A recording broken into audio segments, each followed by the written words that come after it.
look at tomato plants and come closer. So you think that these guys don't look fabulous because these guys got a little hit up with the cold.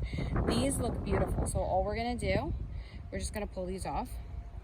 And basically what you can do with a tomato plant is you can plant it all the way up to here. So all of this becomes part of the root system, which is actually really good for the plant because then it makes a stronger plant in the end. A couple other things. You need really good spacing. So what I usually do is I kind of spread these guys out based on type. So this little guy looks a little sad over here, so I'll baby him a little bit. I try to keep things labeled as much as I can just so I can remember, but odds are that's going to get covered up. And then I kind of start placing them. They need a little further apart than this because these guys are going to get big. They need to be staked, and by staked I mean they need a pretty significant something to help support them.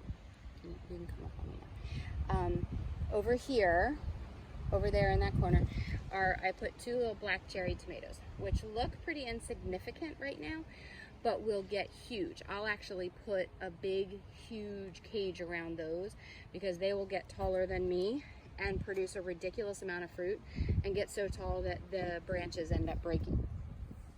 Okay, so when we do this, take this one. I'm just going to do one for you, and then stop it, and I'll do the rest of them.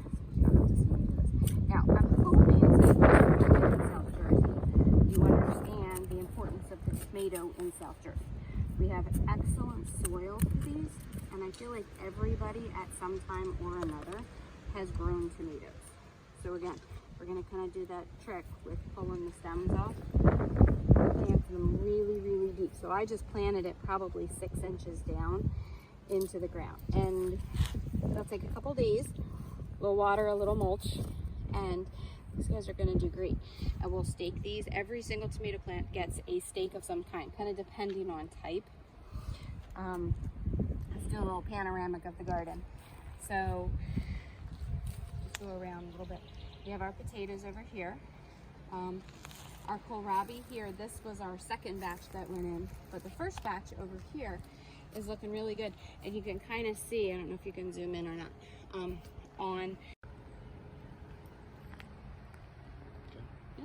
All right, so the kohlrabi over here, they kind of look a little like a spaceship. They get this big, fat, round, almost bulb on it. They're really good in stir fry, and you can eat the leaves too, which are really fun. Back over in that corner, actually you can see I have a mulch pile going right here. So I've been adding to that. We'll do that another day. Tomato plants in the corner, I covered them over those last couple days of frost. I actually planted those a little bit early, but they look really, really good. Over here on this side, we have some Swiss chard coming up. There's some arugula and some lettuce. Again, everything's a little slow because of the weather, but it has, I am a huge fan of mulch. Everything should be mulched heavily. It doesn't matter what you mulch with, just something.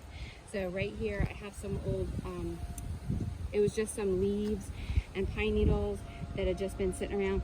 Over on the other side, that was just grass clippings. It was kind of the end of the winter grass clippings, so that makes a great mulch. We got some marigolds going over there. They're good to keep the rabbits out, I think, or not. They're just pretty. That's a little ode to Alaska. The basil's in. The lavender looks great. The peppers are about to go in. So everything's looking pretty good. Your onions are getting big.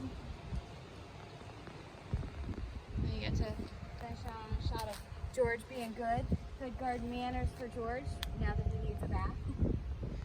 All right, guys. That's it. That's it for today.